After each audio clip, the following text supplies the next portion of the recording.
Hello po and welcome back sa Pauka Sports. Pag-usapan natin itong bagong statement na naman ni Cuadro Alas. Ano ba to? Hambog pero hindi nabugbog. Geng-geng. At ito pa po isa, no? Pero parang may mali dito, no? Parang sinasabi niya dito na siya po suporta sa Pilipino pero ang bulsa niya ay sa kalaban. Ano ba ibig sabihin nito? At bakit sa tingin ko mali ang post na ito? Para sa aking opinion po, no? Paliwanag ko po sa inyo yan. Powercast Sports. If you're new here, don't forget to subscribe and hit the notification bell. This content is presented by Arena Plus, Astig sa Sports.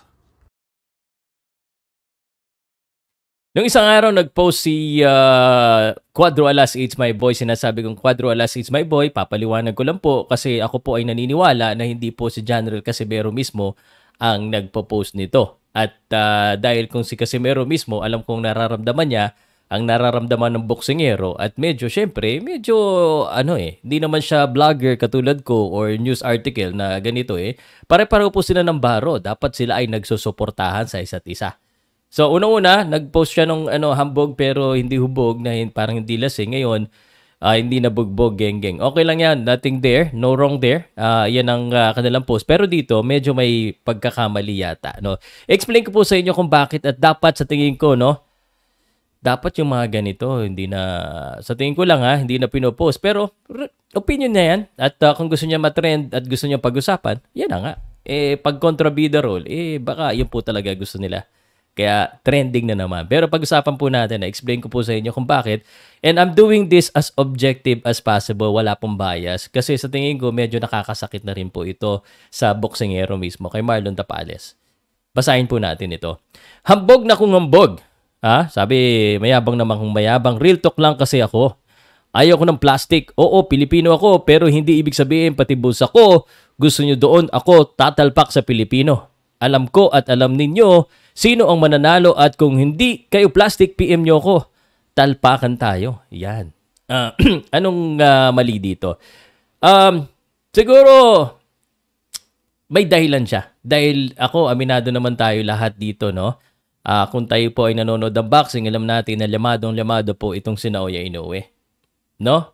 Pero kung sasabihin natin na suporta tayo sa Pilipino, pero ganito yung statement natin. Kasi sinabi siya dito, ang suporta, ibibigay natin sa kababayan. Ang pusta, ibang usapan na yan.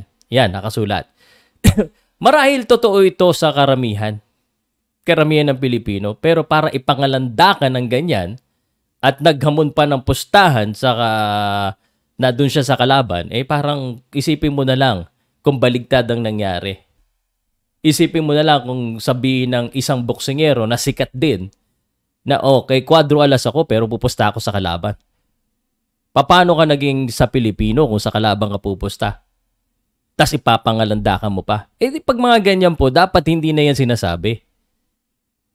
Kasi tayo po ay nagli-lift ng spirit, nag-i-inspire dapat tayo ng kababayan natin. Sa halip na nakakatulong ito, nakakasira pa ito ng image niya. Dapat maghinahon. Sa totoo lang, no? Ako, matagal ko na sinasabi to. Ito at isa pa dito, ang hindi maganda dito, parang, buti pa yung Hapon, binigyan siya ng 1%. Ito, sinabi niya, alam niya na kung sino mananalo. Maaring manalo talaga si Naoya Inoue. Hindi naman tayo nagloloko dito, no? Na maaring manalo talaga si Naoya Inoue. Pero para sabihin niya, dito, na sure na siya? Ako, yung puso ko, yung pusta ko, pati pusta nyo, yung mga nagme-message sa akin, sagot ko yung 100, ako pupusta sa inyo. Legit yan. Yung offer ko hanggang ngayon, PM nyo ako sa Pauka Sports Facebook page. I'm not encouraging you. No? I'm just, if you want to, sige. Pero sa akin lang po, bilang isang Pilipino, hindi mo pwedeng sabihin na suporta ka sa Pilipino tapos papangalandakan mo ng ganon. Kung yung business-wise, sige. Behind the scene, ipusta mo yan. Pero para i-encourage yung iba na ganito, it's not right. It's against. I mean, isipin mo na lang kung baligtad po yung nangyari. Sa akin lang naman ganun. Sa halip na biruin mo, paano ako magsasalita ngayon si Casimero? Tol, suporta sa'yo. Pero alam ni Marlon na nakapusta ka sa kalaban. Alam pinangalandakan eh. Ang dami ko naman kilala boksingero na ganito, business, di ba? Pero para sa isang iniidolo po ng masang Pilipino na maraming pag lumalaban siya, ako, pag lumalaban siya, 100% support ko kay Cuadro Alas. Pati bulsa ko sa kanya. No, hindi ko sinasabing yung bulsa nyo iligay ko kay Marlon Tapas, pero hindi ko papangalandakan kung ano yung kung sakaling doon ako sa kabila pupusta. Actually, pag ganun, hindi ako pumupusta talaga. Pero dito, Marlon Tapales ako kasi may paniniwala ako eh. Walang plastikan dito. Ang dami ko nang ginastos para suportahan si Marlon.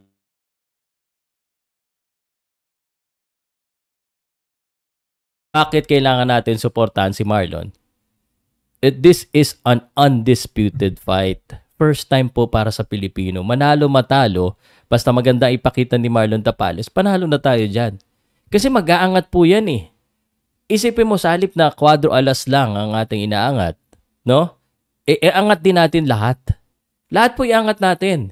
Magtulong-tulungan tayo, i-hype natin yung isa't isa. Yun lang naman ang aking sinasabi. But, again, siguro po ito po ay pa-hype. Malamang, matalino din naman siguro sila para mapansin. At napansin ng mga fans. Ang dami nagme-message, sir, bakit naging gano'n na po? Parang kumukontra siya sa kapwa Pilipino. Well, wala namang problema yan eh. Baka talagang sa boxing is boxing.